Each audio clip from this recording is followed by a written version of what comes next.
and welcome to Pressed Into Purpose podcast.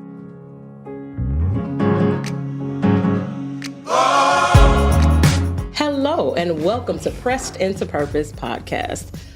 We are in season 2, and we are having a great time talking about marriage. And today's guest, I want to tell you, well, before I get to today's guest, let me tell you that I still have a co-host here, Mr. Samuel Wright, my husband, and the producer and owner of Destiny Film and Media.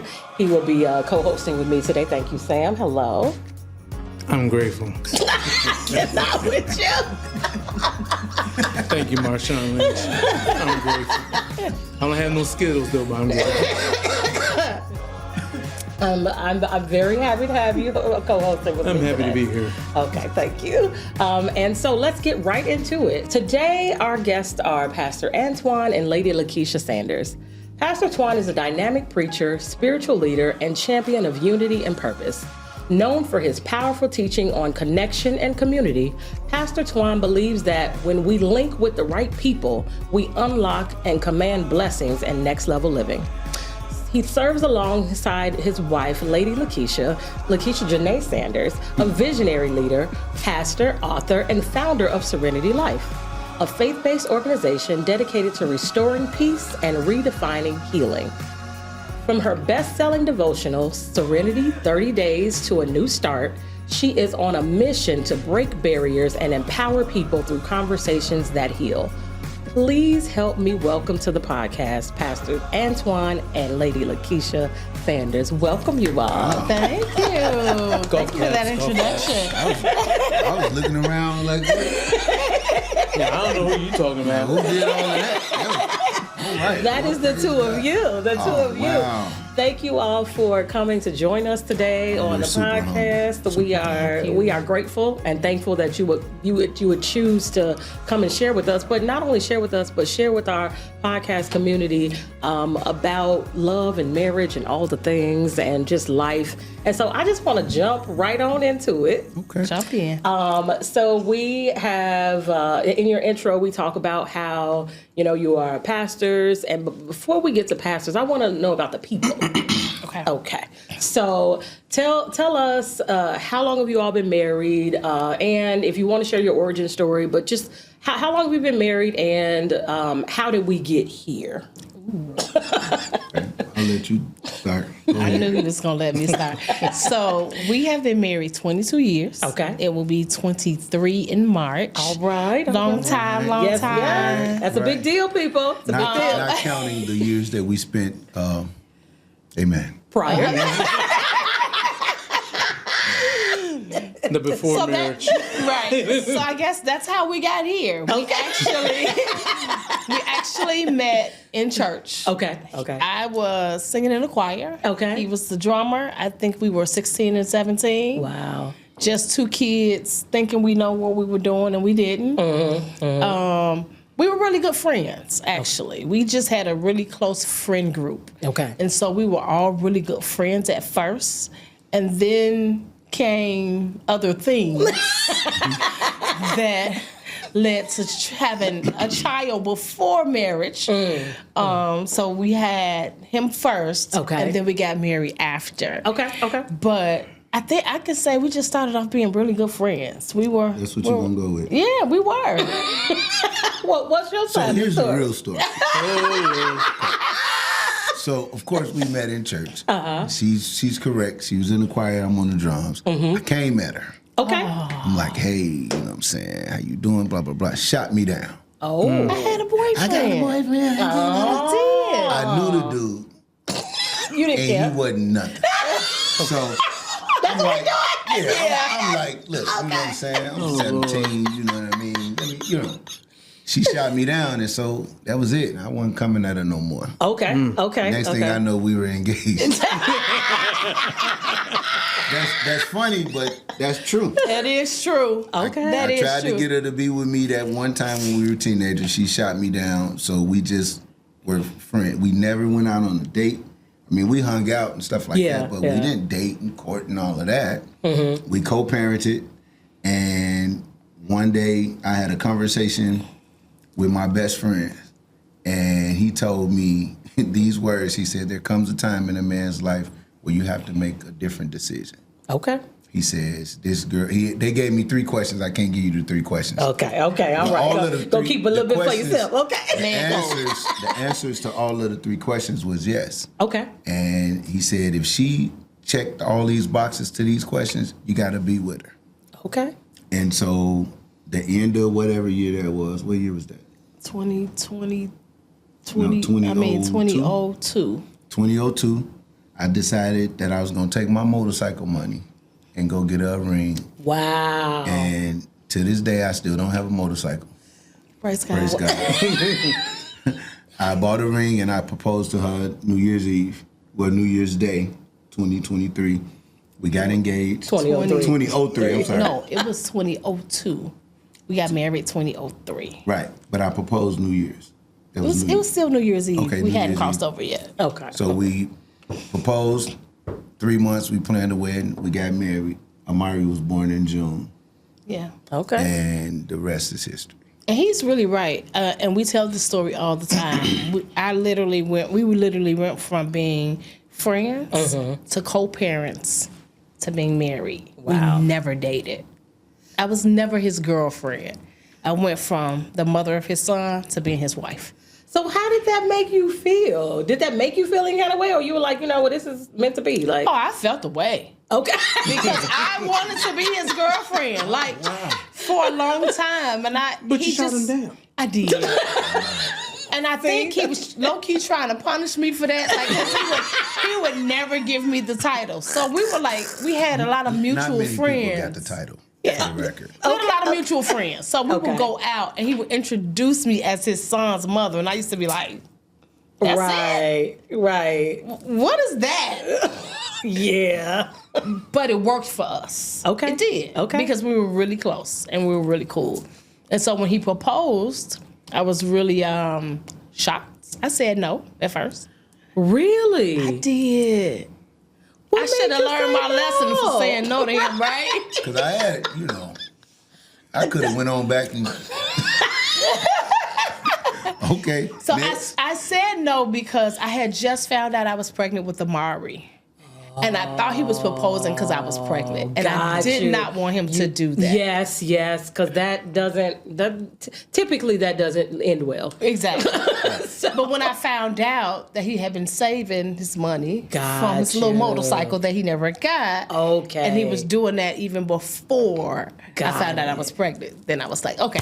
Okay. Oh, so you just needed understanding. I did. Yeah, the plan was to eventually propose, but, when Amari was conceived, it was kind of like, let me not wait, let me just do it. Do it now. Yeah. But the plan was a year, maybe, of, sow your royal oats before. So Let's go out there. yeah, and so here we are. Praise God. Bless the King. Yes. So listen, how do we get from no, we're not dating. So we're friends. We're co-parenting. We're married, and then now you all are leading a phenomenal church. Like, how do you go from there to here, from singing in the choir and on the drums to preaching, teaching, leading Serenity, leading, how does that happen? Process and journey. Okay. I think our whole life has really been process and journey. A lot of times you don't really know what life has for you until you start rolling and God says, okay, here we go. Here's your process. Here's the journey. We're here now. So you make this stop, you do whatever you're doing in this stop. Because there was a lot of stops along the way. And so during that journey and process, we learned, we gleaned, we grew, and then God prepared us for whatever we were going to do. We went to that assignment, we learned, we grew, went through the process, and then we went to the next, and we went to the next, and we were faithful. And God has always shown himself to be faithful to us. Everything we commit to do, there's always a reward on the end to it.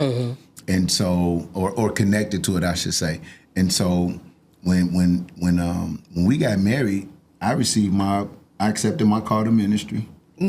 And so, right after I proposed, was it right after I proposed or right after I got married or something? It was the quick. same year. Everything was quick. I got married.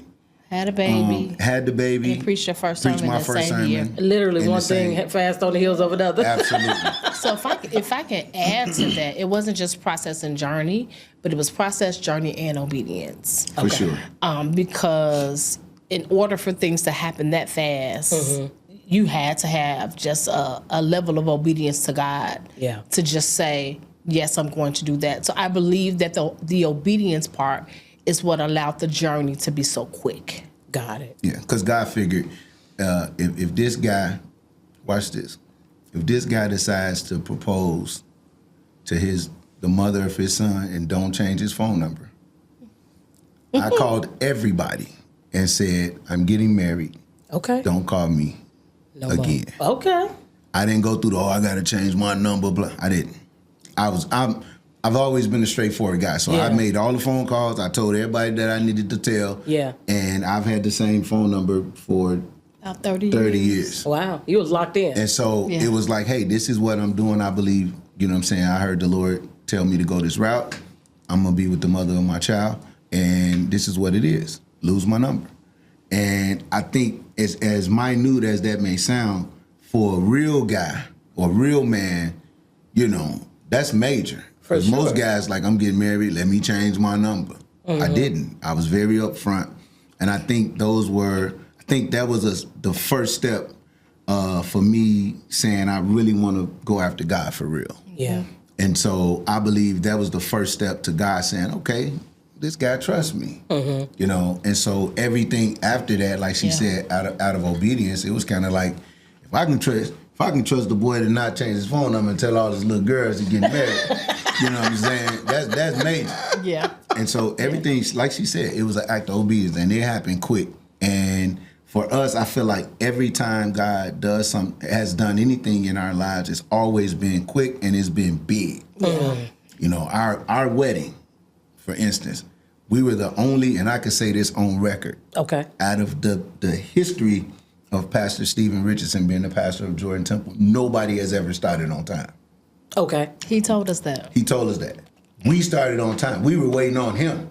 Oh, wow. So when he called, like, y'all ready? Yeah, we waiting on you. As soon as you get out the car, 2 o'clock. We started at 2 o'clock. We ready. Okay. We took our pictures before. The flower people was there the day before. Everything was there. So, we was like, we waiting on you. Let's do it. And so when he pulled up and parked, it was right close to 2 o'clock. She was coming out of the house, coming around. Yeah. We were ready.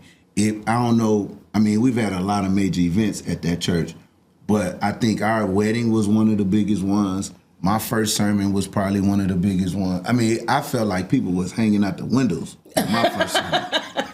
That's how, you know. And so I just think God he does us like that.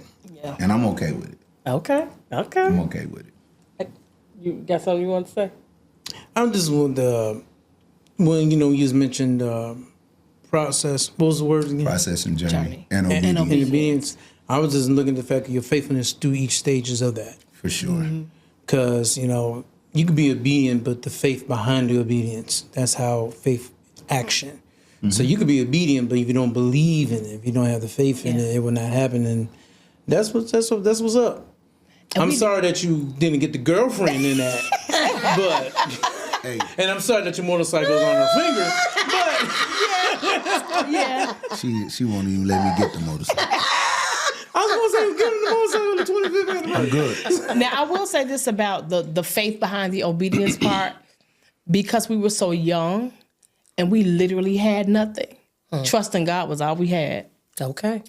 Like in marital counseling, that was the first thing he told us. Okay. He says, you guys are in a great spot because y'all ain't got nothing. we were offended at first. I'm like, but he was right. Like, no, really, you can man? build like, together. What? Because we were 25 and 26. We were still living at home with our parents. Like, oh my gosh. We got married at 25 and we both were living with our parents. we literally went from mama's house to each other. Wow. I've never lived alone.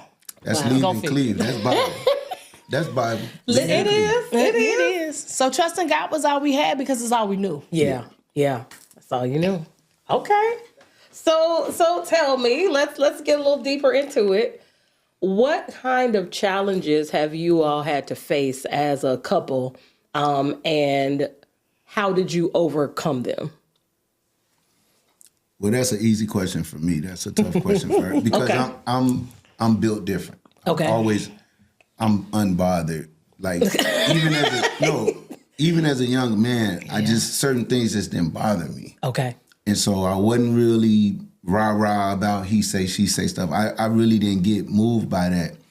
I think one of the things that we benefit from each other is we're different. Mm-hmm. And so the spaces that I'm not so strong in, she is. Yeah. And vice versa. And so this particular area, I guess, it helped balance her because she was the one that was moved. What people gonna say? And you know what I'm saying? When they say, if anybody feel like these two should not be married, let them speak now. Looking around. She was like, did I see something? And I'm like, yeah, I wish. You know what I'm saying? So, we both looked out. We was right. I wish I would. Right. No, it's just, I think for me, just being able to, and I don't want to call it a struggle, but I think it was a big adjustment for me to understand that she was my primary responsibility. Okay. And I had the goods to take care of her. A lot of times we don't. Can you say that again? We have the goods to take care of her. But before you said she is your primary responsibility. And you. And I have the goods. Okay. God gives us the grace to handle who he gives us. Yes. And so a lot of times, even in marital counseling now, I'm quick to say that, hey, before you say I do, you better understand you have the grace to say I do. Yeah. And do it. Yeah. Because you can say I do, but then when it's time to do, it's like, what's going on? Right. And so I realized that early. And so I think the biggest, challenge or adjustment was to not be so focused on me and understand that, hey, I'm graced to deal with her, so let me build myself to learn her and make adjustments and know how she is, to now, she do what she do, it don't even bother me. Gotcha. So I think that may be the biggest challenge, one of the biggest challenges for me. Okay. Mine was a little different. Okay. Biggest challenge for me probably was I didn't have a healthy view of what marriage looked like. Okay. I was raised by a single mom. She never got married. And she said she never wanted to get married. Wow. Because she saw some of the struggles that her siblings went through. Okay. I was blessed to have two fathers. Okay. A biological father and then a father who raised me. My biological father lived in Arkansas, so I didn't get a chance to see him, in that dynamic with his wife. Okay. But my father that raised me was a single man. He was a bachelor. He was, he had he had more than one girlfriend. What it do, dog? Big pimpin'? Oh, I'm sorry. Praise God. I'm not sure what type of podcast this is. Be yourself. Exactly. So when it came to looking for a healthy marriage, I had to look outside of my home. Okay. I thought we were going to have the Cosby Show. We were going to be the Huxtables. I did. Because for a young girl growing up in the 80s, that was what we had to look forward to if you didn't have a father in the home. It was like Claire and Heathcliff Huxtable. They got 5 kids. This is their life. And it was the depiction of this is what a black family should look like. Yes. So that's what I thought for a long time. And so I had to unpack that narrative because that was for television and this is real life. Yeah. And so when it came time for us to get married, I had to look outside of my home to try to figure out what should I model. Okay. And that even had to be corrected because my pastor at the time had to say, don't look at anybody. You guys get to change or challenge the narrative that someone else has given you. And now it's up to you to create what your marriage is going to look like. That is such great advice. Yeah. And people miss that. Because for me, I didn't, the Cosby Show was cool, but I was a Martin fan. Okay. So Martin and Gina, I'm like, that's life. They kicking it. You know what I'm saying? Like they living the life. But she's right. Pastor said in one of our counseling sessions, he said, whatever your outlook on marriage is, throw it out the window. Yeah.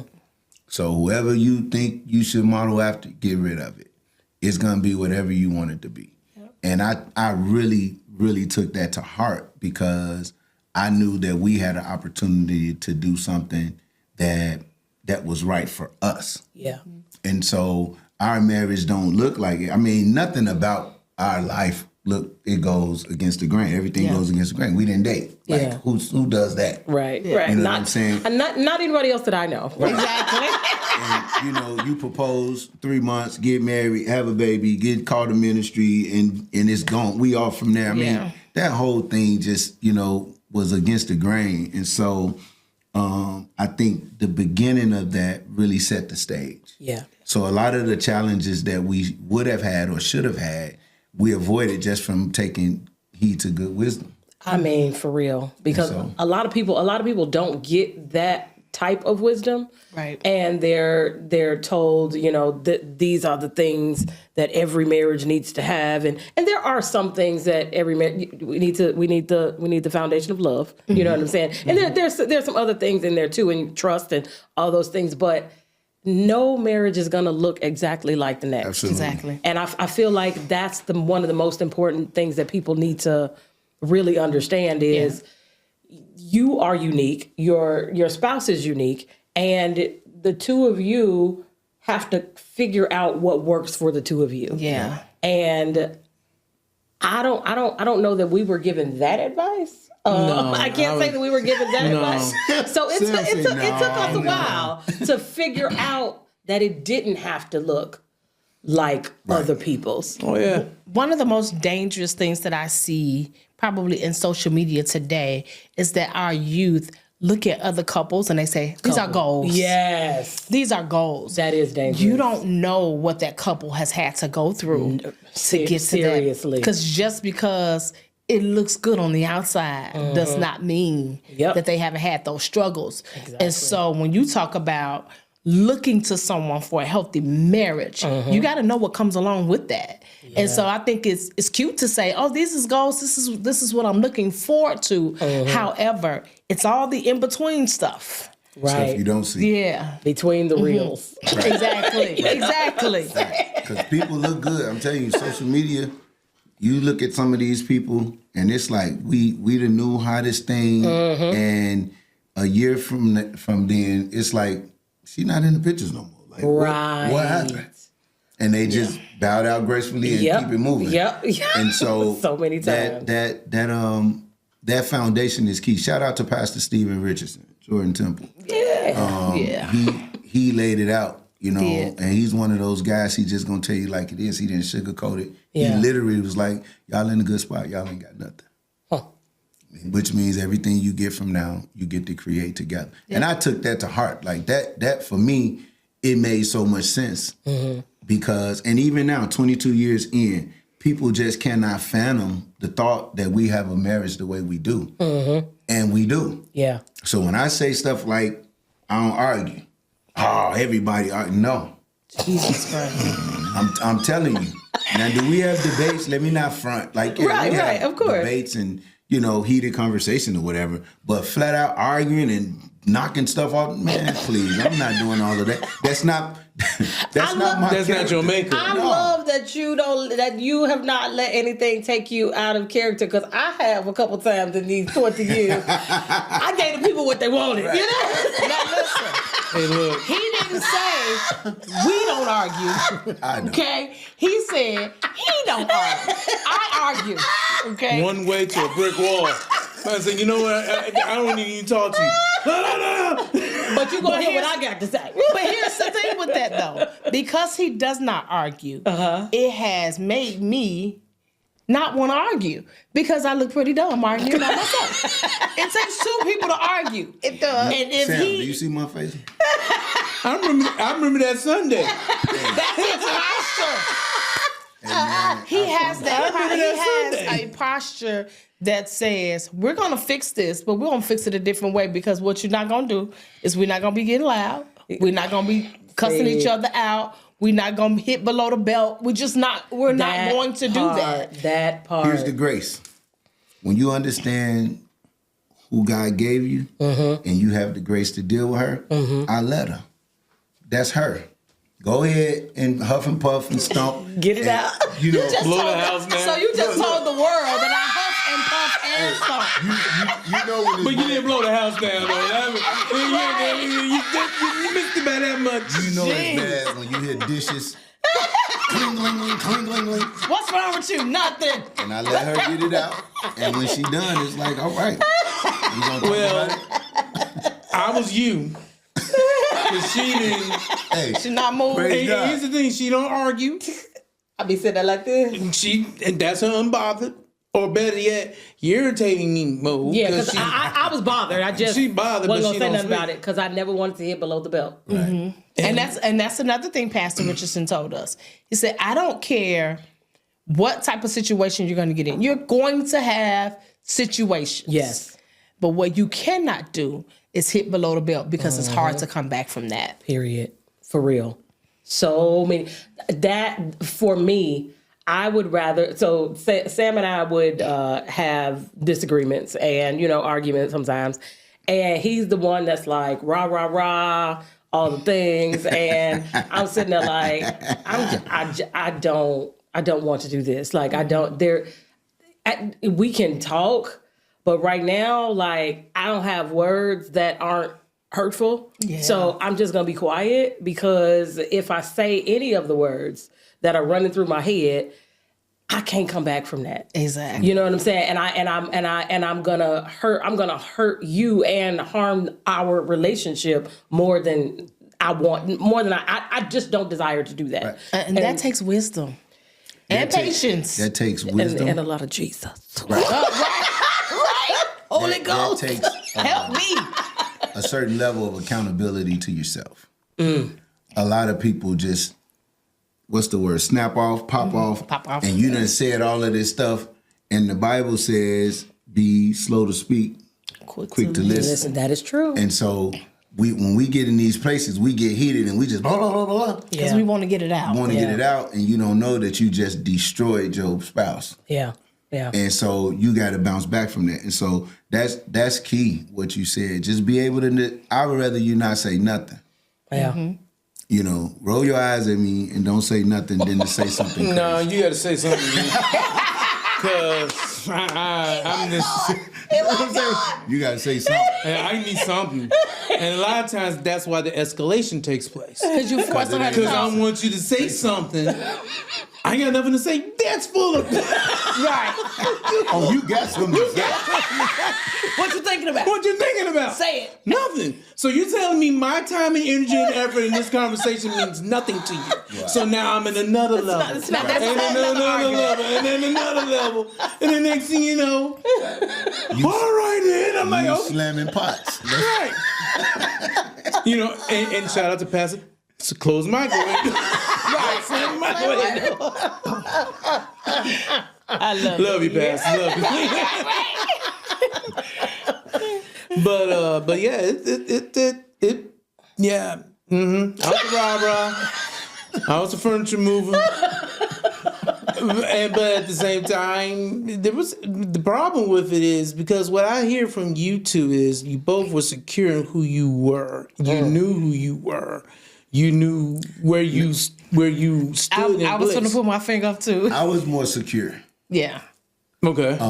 But again, that's my makeup. I'm just built different. It's crazy. But I am.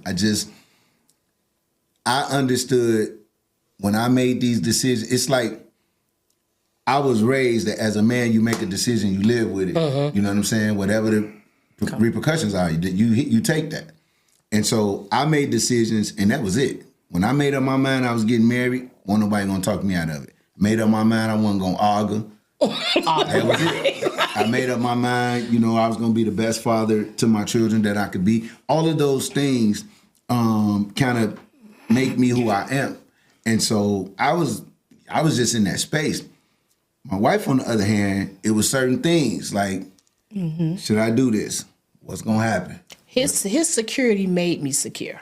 If that makes sense. Okay. Girl. Okay.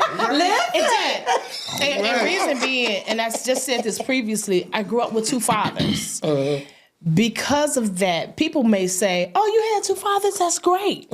But I dealt with rejection on both ends. Oh, wow. And because of that rejection, it spilled over into my marriage. Absolutely. Though he didn't do it, it was you're a man, and all of y'all think like this. So no meant the house was about to burn down. It was World War III for me. Say that word again. It was World War III for me. I could not hear the word no or not yet or we don't have it. It was like... Oh, wow. It triggered you. It just triggered me.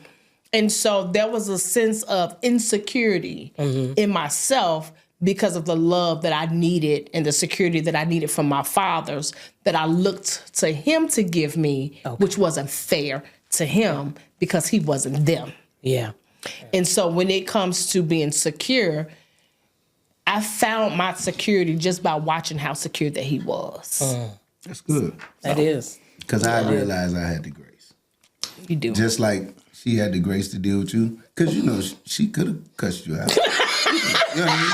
At that time, I'm happy she did. I was really sick. I allowed the trouble. He really wanted me to just respond. And I'm just like, I'm not going to do this. And there were a couple of times where I gave in and I just felt horrible after because I'm just like, this is not even who I am. Yeah. But I allowed somebody else to take me out of my character, and now I have to live with the consequences of that.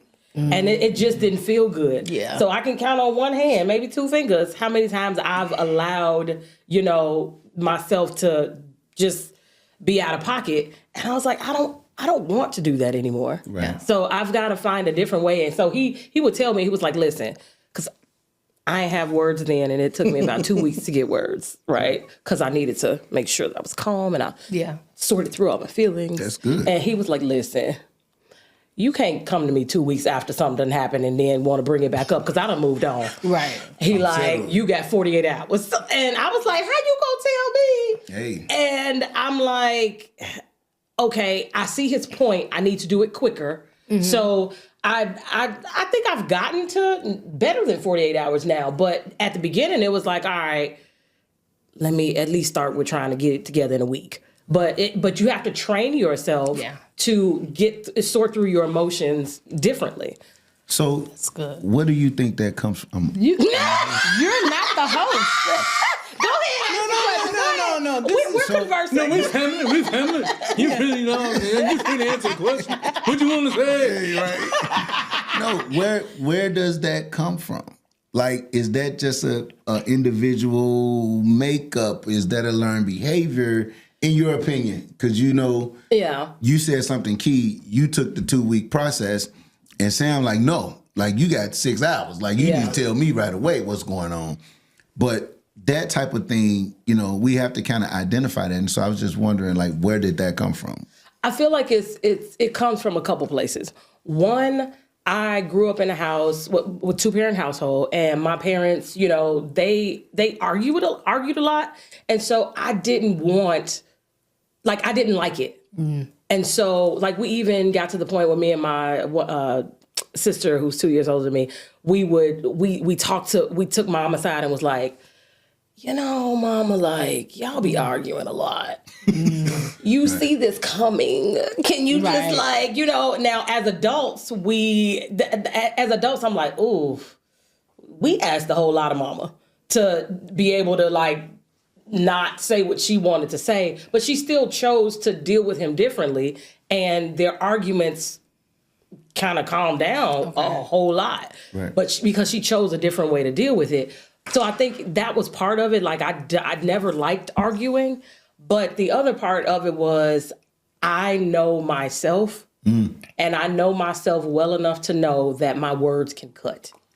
And so I never want to harm people with my words. That's good. That's really good. And so, like, that is the other part of it. So I pray a lot. Because I believe you.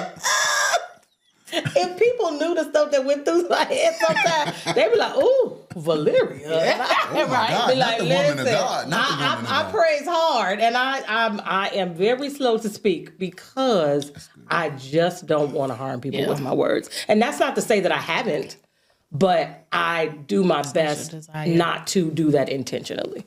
I love that. Okay. I was just wondering. Yeah. Thank you for answering. You could be the host again. Oh, no, feel free to ask any question. Did you have something you wanted to add to that, or? Oh, I need a whole lot of help. That's all I have to do. It took 2 separations and 15 years to get to the point where I was like, all right, all this. Yeah. I mean, that second separation was, I mean, you know, in the past, you know, we talked about this in our episodes, but you know, you really, the biggest thing is either you come in this case, you come in knowing, because the fact that you knew that she is your primary responsibility, yeah, I knew that, but I didn't accept it. I knew that I was supposed to love my wife as Christ loved the church, but I just didn't accept. I didn't accept a whole lot of responsibilities, but I didn't mind being in the marriage. But you know, but when in that, also I carried a lot of stuff from the past, like you was unbothered. Oh no, I'll bother, or I see some things, can't comment on things, so I find other ways to release, and it wasn't always great, or I just be isolated, or just like, how can I just avoid, and I carried it in. And so then so for me, when we be having those highly intellectual, aggressive debates. Heated fellowship. All of those went together. We call it heated fellowship. Heated fellowships, you know, I think that was my time of really expressing my feelings, because no one you know, even though I'm married, I didn't feel like I was loved. I didn't feel like I had an open place to be where I'm at. Like today, I could say, hey, you know, we just had a moment. I got caught. She asked the question. But we had the open vulnerability to talk. Right. But see, the fact that it seemed like, at least from your side, I'm setting the atmosphere right now so you can help. And like you said, I have grace. Okay, go ahead. King clang, kung clang. All right. Now, this is what we're going to do. Absolutely. I didn't really provide that space, right. And if she did, I didn't recognize the space. Wow. That's good. Wow. Because my spaces were, right, and that's all I knew, and out of that comes resolution. And so, but now, I hope, and the resolution is we done. On to the next day. On to the next day, you know. Right. Man, you know, that's strong, and I think that statement that you made will help a lot of people, because there are a lot of people that's married but not engaged in the marriage. Mm-hmm. Yeah, you know what I'm saying? Yeah. And so you feel that's interesting, even to say I'm married, but I didn't feel like I had somebody. You know what I'm saying? Like, that's a strong statement. And for you to be able to say, hey, this is where I started. Well, this is why you guys have a podcast. For you to say that's how I started, and then over the years we went through all of this stuff. And so now we've created a space and environment where I can say, you know, I need to talk about this. And it's like, come on, let's talk. Yeah. Like, that's amazing. It is, because we have learned each other's love languages, and we've learned through counseling how to communicate with one another. That was one of our key things. We were talking a whole lot, but we weren't understanding each other. We just talked about that. It was we were having so much discourse, but we wasn't coming away with no understanding of the other. Right. And so it just caused so much conflict and, you know, pent up, you know, just a lot of Hiroshimas. Okay. A lot of Hiroshimas, and then, you know, the mountain that it was rolling down. Right. Okay. A lot of Mount St. Helens. Right. And then she's like, oh, here comes the ass.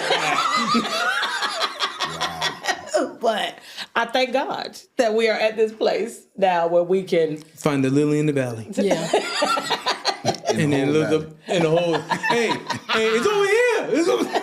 All right. So let me kind of shift the conversation and ask a question about. I know that you all have dealt with a lot of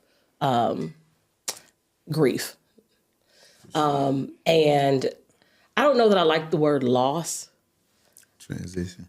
That's a much better word. Yeah. So you've dealt with several transitions while married. How have you all been able to navigate that and give each other space for your grief, and then be able to know when to come in and know when to draw back? How have you navigated that? That's loaded. I think for me, understanding that he has the right to grieve. Okay. Right, because my mom was first. Okay. Yeah. Okay. So we'll know the order. Yeah. My mom transitioned 2011. 2011. Okay. God was so faithful that he didn't give me a mother-in-law. He gave me another mother. Okay. Her mom was just like my mom. Like, Yeah. To the point where when I went to her restaurant, they thought I was the one that belonged to her. She was I was the in-law. Oh, wow. And I had to correct people and say, that's my mother. Wow. And so Being an only child and being a girl, she Yeah. always wanted a son, to the point where I was supposed to be a boy. That's another story Oh, for another day. But this lady, I'm talking about. Feel like you wasn't born in this era. Right. This is the problem. you want to finish or you want me to finish? No, this I lady. started. But I just want to get the precursor. Okay. This lady really, you know what I'm saying, like loved me like a son. Yeah. So when my mom transitioned, you know, I didn't miss a beat because Mama Clara she fell right in, you know what I mean? Like, boom, I got you, baby. But 3 years after my mom passed, Mama Clara passed.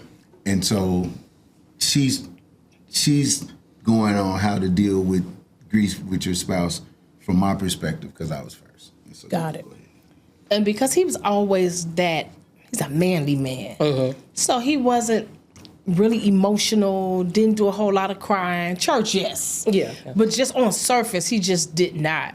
And so when he lost his mom, I saw a different side of him, of course. Being the only boy, the oldest child. Now, you know, his sister Candace, she was 22. You know Candace.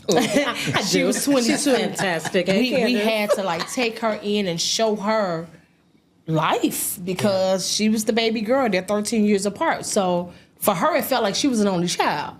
So, I can imagine. you know, having to navigate that space. And I think what did it was, and this is going to sound really weird, I did not understand how to navigate grief as a wife until I lost my own mother. Because my mom was around and she loved him and he loved her so much, I would say things like, when his mom transitioned, well, my mama transitioned too. Reality said I can still pick up the phone and call mine. He couldn't do that. And I didn't understand the heaviness in that grief until it was my turn. So I literally had to, when my mom transitioned, I went back to him and I apologized. That's good. And I apologized because I said, I didn't know this level of pain until it hit my heart. So I'm sorry for not giving you the space to grieve properly the way you needed to. Wow. Because I kept trying to almost force him to see that we had a loss together. Like, you're not in this by yourself. And he was saying, Okay. I understand that we're not in it by ourselves, but reality says your mama's still up the street. Right. And you can still pick up the phone and call her, and she can still come over. Even though she's coming over for both, you got to understand it from my perspective. Yeah. I didn't see that. Yeah. So I had to apologize when my mom passed to say I didn't understand it. Yeah. And so you know this now from the transition of your father, and we say this all the time. You don't really understand grief on that level until you're going through it. Period. You just don't. Period. It's hard to explain to a person. You can't explain it to somebody who has not walked that path. Exactly. Because even though everybody's experience is different, there are some things that are universal. And Sam lost his father 10 years almost to the day of when, the same day I think your mother said. So I want to say they both died on the same day. April 10th, 10 years apart. Really? Yeah. And that, so he lost his father, and his father was very young. His father was 59. So it was like, whoa, wait, huh? What's happening? And my father was 83. And so we had a longer time, but we were actually separated when his father passed. So we separated twice. Separation. So our first separation, his father passed during that time, and I said to myself, how would you want somebody to show up for you? Yes, you're separated. He's still your husband. Yeah. You still love him. You loved his father. His father loved you. How would you want him to show up for you if you were in his shoes? Yeah. And so I did my best to show up for him, and I'll let you, if you want to talk about it. I mean, she did. For me, handling grief, it's kind of weird. Sometimes I think I'm not human sometimes. You're going to die. It's inevitable. So that is literally what he says all the time. Yeah. I'll be like, I mean, I'm going to die. You're going to die. We all going to die. Now, the spiritual way is where you want to go up or down. That's the Now, the choice is yours. That's your choice. I'm going to see Jesus. Isn't me? he's so black and white. But like I remember, my mom told me to say, "Hey, your dad, why don't you come pray for him?" I was like, "All right." On the way there, and I said, "Lord, if this is his time, just give me strength, prepare." Now, were they married at the time? They was already, my parents. Okay. My parents was always married. So I did grow up in a 2-parent household.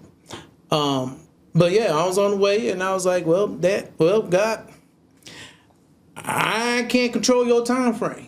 If this is it, let there be peace.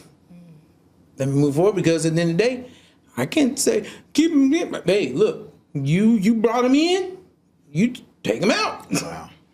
So what am I supposed to do? I always cringe because I just be like, dang, that is so. But when his father passed, like his grief was very different than I expected. Because I expected like tears. Like I feel like you were trying to get him to maybe like, okay, calm down his grief. I was trying to get him to like emote and have grief that I could see, so I could know that he was grieving. You know what I'm saying? Right. Like even during the separation, if she didn't come over, okay. Came to the funeral. That was the one time. My breakdown was when I saw him in the casket. That was it. Everybody thought my mom was going to go. Nope. I went. I'm the one broke down. Then I think the rest of that day, after that, life moved on. Wow. And literally, life moved on for him. And not that he doesn't stop and talk about him and think about it and all those things, but like, it's just something switches in him. It's the way he processes grief. Yeah. And we all do it differently. Very differently. I'm a very in your face type of griever. Like I can be sitting here and just, I don't like the way it feels when I cry over my mom. So I suppressed it for a long time. And he used to say, girl, cry. Right. Just like that was your mama. You was the only child. You had her for 37 years. Cry. Yeah. But because I didn't like the way it made me feel, I was like, I don't want to cry. He's like, why? Cry. Yeah. And we kind of went through the similar things with age. His mom was 54. Wow. My mom was 64. Gotcha. But my father passed last year. He was 87. Got it. So the way I grieve my parents looks different because of the age. Yes. And my mom wasn't sick. she was at work one day and her heart just stopped the next. Like, no high blood pressure, no issues. She had just went to the doctor. They told her she was very healthy. Wow. And I just equate that to, it was her time, and that was it. My dad, 87, went through those stages of dementia to eventually. We had to watch him. I had to watch him decline. So it's different. Yeah, it's different. And the way we operate in our marriage with grief, the spaces were different.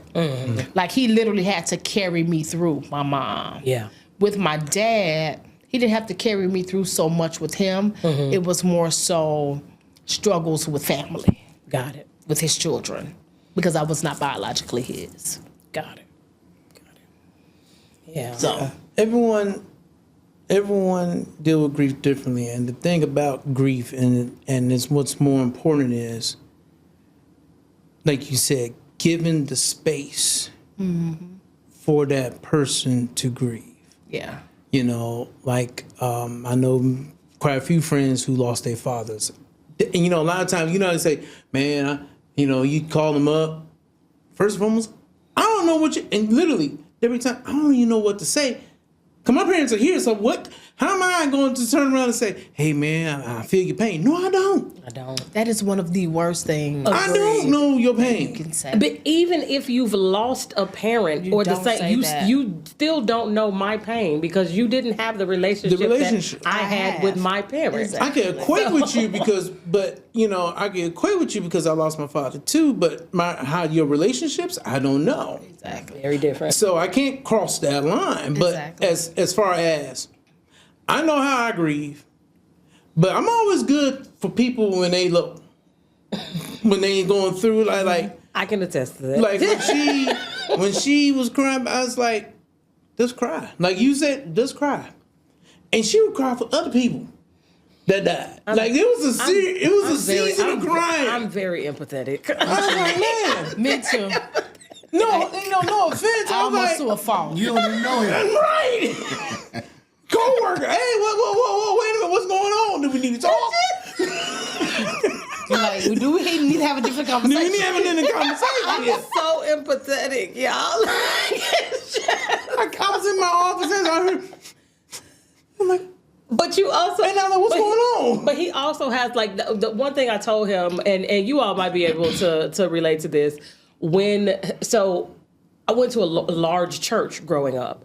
So a lot of those people have been transitioning over the last 5 years. So I've lost more people, and not just COVID, but just people leaving here because it's their time to leave here. Yeah. And they've been transitioning back to back to back to back to back to back to back. And I'm just like, all these people were a part of the fabric of my life and shaping who I am today. It's not just, it's sister so-and-so that did this for me. Right. It's brother so-and-so who's impacted me in this way. Right. It's, and along with my dad and along with, So now, I'm like that with my mother's siblings. Okay. My mother was the 15th of 18 Did children. you say 15 of 18? My dad... Humping. My biological went to work and hump. My biological dad was the 15th of 15. Listen. Oh, that's what it sounds like. Their purpose was to they were pressing our fruit. Okay, they bore fruit. Okay. Yes, my mother was the 15th out of 18 children. Out of those 18, there are 2 left. Wow. No, 3 left. My mom's baby sister, her sister that's right over her, and then I have an uncle that's in his 80s who has dementia. Wow. So I understand that dynamic because it's like the fabric of who I am is leaving. Yes. And now it's up to us as cousins, who now we the aunties and uncles, to try to carry on this generation. And we do a horrible job. We've done a horrible job. Like, I feel you. Yeah. I don't think our generation got it the way our aunts and uncles and our parents got it. Of that community part of family. It's different. It is very different. It's different. It is different. And one thing I just keep in my mind or keep hearing is that, when it comes to there's a history, and when they pass, they become legacy. So you got to look at how you transition. Man, that was part of my history, but now it's a legacy. So how do I carry? Yeah. We're not taught to carry legacy. We've dropped the ball in so many areas, especially when you start talking about those generals, you know, in our families and matriarchs, patriarchs of the family. Once they start transition, it's like we got all of this legacy. So now what we do with it? And we get caught up in, well, I ain't calling everybody to come. Hey, we ain't having Thanksgiving at my house. Right. And the next thing you know, you go 5 years and ain't seen nobody. Right. That's the truth. So, That's the truth. That's the truth. So if you all had to talk to somebody and tell them how to navigate grief with your spouse, what are some of the things that you would share? Like just key nuggets. Well, give them grace to grieve. Space and grace. There is a grace to grieving. And when I say grace, I don't mean there's a right way and a wrong way. There's a healthy way. And you got to give them grace to grieve the way they feel like they need to grieve in order to get through the journey. Yeah. Because grief is a journey as well. It is. It is not just, it's not a moment. Right. It is not. It's not a moment. It is not. And I say that all the time when I'm doing grief counseling. Like, it's not a moment, it's a journey. It's not something that you turn on and turn off because you want to, but you gotta go through that journey and that process because, in Sam's words, it's inevitable. It will never go away. Yeah. Grief will be with you your entire life. So go through it with grace. Give your spouse grace, and know that it's a journey, and you get to go through that journey with them. And even that's you know the going through the journey, because when you've never been there, that makes it different. And so because my mom transitioned first, there was a lot that I had to deal with that I knew she didn't understand. When my mom first got diagnosed, they told me, like, she has 3 months. And a part of me felt like, no, because my mom is a woman of faith. Yeah, yeah. And we got all these books. She was at Living Word, and we got all these Faith to Heal books. And my godfather pulled me to the side, and he said something to me that just changed my whole thought process about how we view things. He says, whenever you pray that God's will be done, because we always say that, we just want God's will to be done. God's will is what I want. But we never ask God to prepare us for whatever that will is. Okay. And so I'm believing God to heal my mom. Right, on this side. On this On side. this side. But he told me, he says, son, he said, we believe in God, but you also need to ask God to prepare you for whatever his will is. Because if it doesn't go the way you think it's going to go, you're going to be a wreck. And so I had 3 months to really deal with preparing myself for whatever God's will is. Yeah. And I don't think and I'm just being very transparent, we never asked God to prepare us for his will. And so when it happened, that's why you got people climbing in the casket. Right. But when you understand, if we gonna trust God, We gotta trust God all the way. Yeah. Does that exclude us from having moments and hurt and the pain? And no, Absolutely. It's humanity. but you gotta know. And so that I was dealing with that, and she had no idea. You know what I'm saying? And so I was having moments while she was in the hospital, but she didn't know that, because I'm thinking to myself, what if this is not God's will? Yeah. And so, but even thinking about that, the reality, once that reality hit, that hit me in a way that, you know, I've never been shook like that. That I'm talking about, that shook me.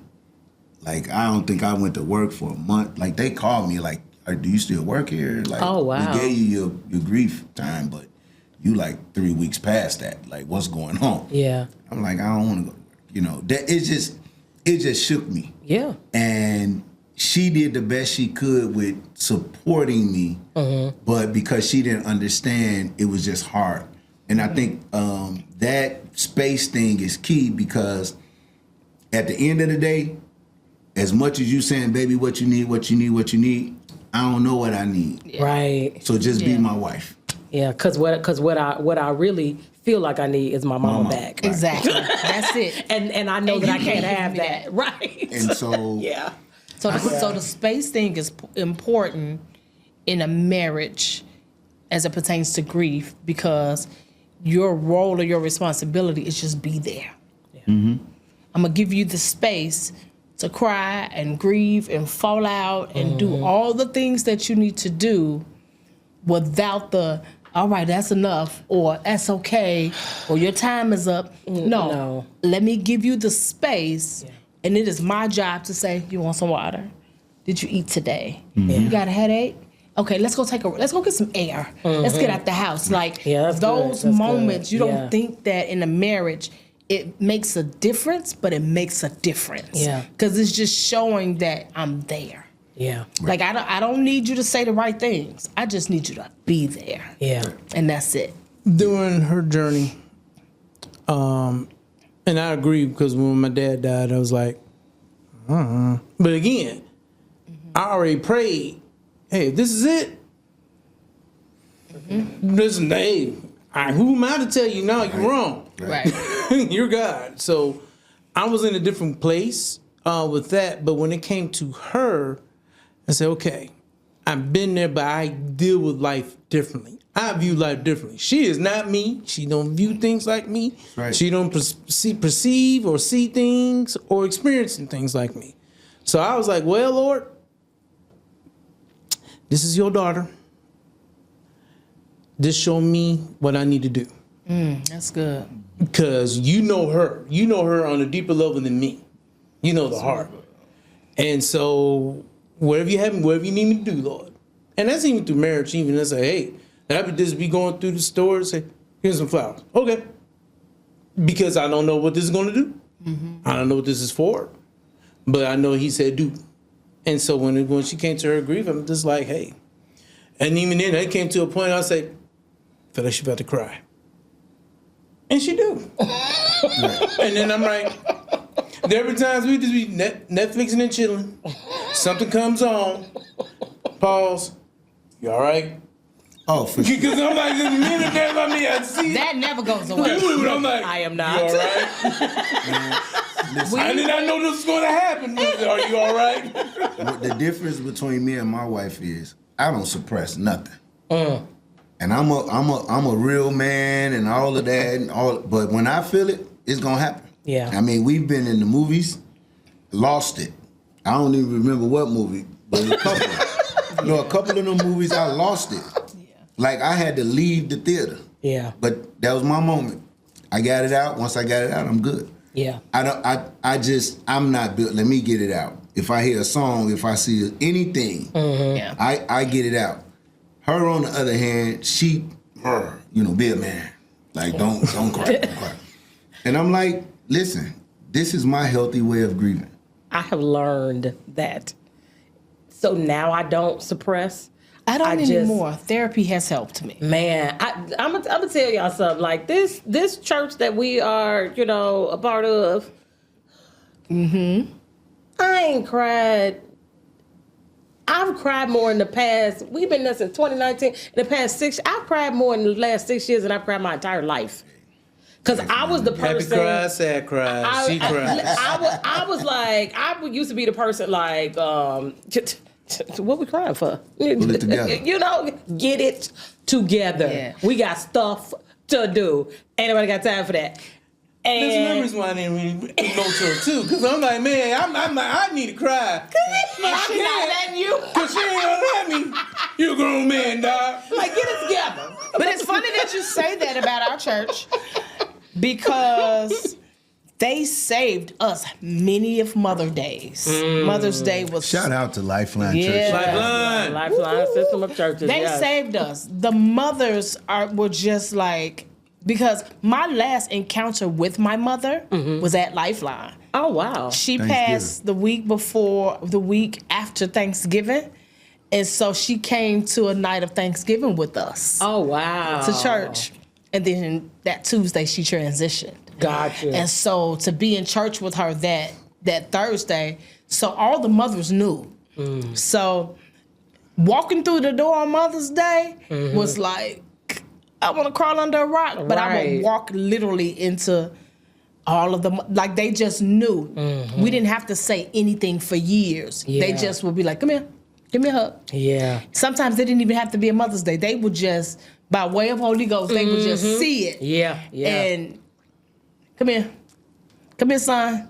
Give me a hug. I know you miss her. It's all right. Yeah. And it's a wrap from there. And those hugs. You definitely need a community like that. Yeah, absolutely. Your community is important. Transition, because when her mom passed, that next year, I think that's when we shut the church down. And well, that's a whole nother story. I was gonna say we didn't even touch on that. We'll come back to that though. So when we transitioned, to Lifeline, my wife was like zombified. Like she was like, I was done. And we sat for a year, and they literally every Sunday they just walked my wife through this grief until she got on her feet. Wow. And that was incredible. That is. That was incredible. And because I've never experienced that before, because you feel like people don't have to be nice. My mom used to say that to me all the time. People don't have to be nice, and they definitely don't have to be nice to you. That part. So the fact that they took time out of their lives to say, I can't replace her, but if you need a mama to talk to, I'm here. Yeah. I can't cook like her, but if you need some nana pudding, I got you. Like all of the things. And so I thank God for having fillers. Yeah. Not replacements. Right. But fillers. That when I'm having a mama moment, I can just pick up the phone and just say, hey, I just want to hear your voice because I'm missing my mama today. Yeah. And so I just need a little wisdom. I love that. I love that, and I love community. Yeah. Because that's really what it is. It's community. Like the slogan, "Don't do life alone." Yeah. Absolutely. And it's important that we aren't on an island by ourselves, because if you are not a part of a community, or if you don't engage with the community, when things happen, people can't surround you because they don't even know that there's a need. That's right. Because you haven't engaged. So I want people to know. Find you a community, 100%. A faith community that you can be a part of, that will embrace you and that you can embrace, to so that when things happen, and not just bad things, but celebrate with you. Right. They'll cheer for you. They'll, and when it's time to grieve, they'll grieve with you. You know what I'm saying? And help walk you through that. That's so important. It is. And I feel like a lot of people miss that because they don't have, whether it's a church community or a friend community, but you just need to have community. Time out for doing life by yourself. Yeah. Is just, who wants to do that? Like, think about that. I don't. Can you imagine just getting up every day? You have nobody to do life with. You can't go call somebody and go get coffee, or go to lunch, or talk about sports or whatever. And that was never God's intent. And so, especially as believers, we shouldn't even accept that. Like, it was never God's intent for us to be by ourselves. Right. On the other hand, Sam, now. No, seriously. In my past, on the other hand, I didn't mind being by myself. But was it good and healthy for you? Depending, because I think the reason I didn't mind being by myself, I was afraid to get in trouble when I was younger. Because the way it made my household, man, you know what? I'm just not going to risk it. Now, I did try. I'm not going to risk it. I'm done. Don't risk it, Doc. It ain't worth it. It ain't worth it. And then when I got the permission to be to test the waters. I'm like, okay, it's a little cold, and I just feel this other wave in here. You know what? That's a riptide. I don't want to get. I'm just gonna swim on back. But when I finally, even though we came from one church to another, it was really being a lifeline that really let me know the importance of community.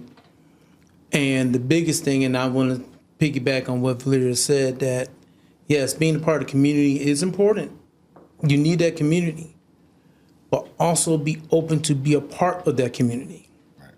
You could be in the community and not in the community. Yep. Yeah. Because I was good at being in the community and not in the community. I wore a mask to make it look like I'm a part of the community, but I just don't want you to bother me. So I had to look like I'm a part of the community, but not a part of the community. Wow. You weren't really engaging. Because I'm not engaging with you. And I had my reasons. Okay, you don't call me, so why should I call you? But it didn't. Nobody calls nobody. Exactly. Ain't nobody getting no call. Well, then I call you, leave a message. 1, 2, 3, 4, 5 times. Okay, you know what? That's not community. Yeah. But when we see each other in the community building, and I'll tell you, hey, I called you 3 times last week. Oh man, they calling folks. It ain't looking good for you. Because it's like, but then even in the midst of that, yes, it is important to have community. But you have to be ready, because if you're introverted or you just like, I don't want to deal with people, you got to ask yourself then ask God to lead you to that community that's going to help you out. Or it's okay, or be like, I ain't gonna lie, being part of my media squad ministry and community update team, they let me be myself, my wife. But it took years, because the first community, if you're married, is here. If you can't be open here, right? Yeah. And it almost, we had there was a couple times I was gonna be a dead man hanging from the noose, but.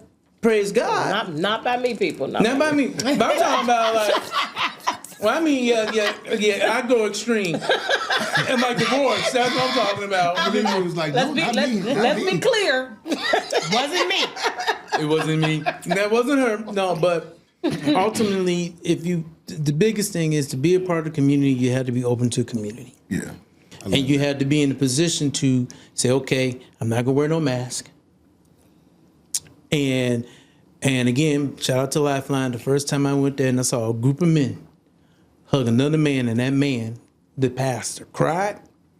That was enough for me to say, okay, I need to be a part of this place, because I didn't feel like a place I could cry. And then the brotherhood, and even then, I still, okay, yeah, I'm all right, cool, because, I ain't too cool. I don't, because nothing. No Diddy. No Diddy. No Diddy at all. Okay. But I'm gonna say this. Oh my God. If you like in my case, didn't really know what love is, then you don't know. And here's the thing, love is so broad, but it's specific based on who that love's for. There's a friend love, there's the marital love, there's the brother love, there's the sister love. It's still a part of the love, but if you don't know what love is, like the song, I don't know what love is. I want to know what love is. We do not own the rights to the music. Right. And so, I had to learn a lot. And I'm not going to say I'm fully there, but I will say this. Y'all hugs, help the brother. I love it. Amen. I ain't even lie. Oh, man. I would tell. I'm gonna say this as a testimony right now. I'll testify. You and I ain't gonna say other brothers don't do it, but when you come, like when you say you make your way, Sam, and I see you, you will make your way to give me a hug. We will. Absolutely. That right there is just like, wow. Now I know that's love is. Absolutely. Because there are times I go always to the brothers, but when I see a brother coming for the brother. It makes a difference. It makes a difference. Yeah. And those are the things that moves me. I love that. So thank you, brother. No problem. We spent plenty of days on that stage on Austin, in that corner. I ain't been to the tabernacle yet, so I don't know what it's gonna look like next week. Listen. Thank you for tuning in to this episode of Pressed Into Purpose. We will see you next time on the next episode of Pressed Into Purpose. A thought came to my mind when you was talking. And the fact that, and the reason the thought came to my mind because of your response to the action. Do you feel that there, even though you love God, but do you feel that there was a battle between who was first in your life? Was it God or was your mom? Oh, absolutely. That's heavy. So, anyone that knows me, my mama was my everything. And I would dare to say that though I had a relationship with God, my relationship with my mama was stronger because she was my voice of God for a long time. She was the voice of God in my life. For a very long time. So I did not even know how to build relationship with God as it pertained to grief because she wasn't here. Everything that's good, Sam. Wow. Everything that ever happened in my life, I called her. She was the one that pushed me back to God. I couldn't call her down. You got no choice now. I have a choice. Wow. So now I gotta go to God for myself. And I had to carve out what that looked like for me. It didn't make sense. So now, wow, that's really good. That's a really good question. No, because I never really looked at it like that until he asked it. You had a mediator. She was the voice. She was the voice of God on earth for me. See you next time.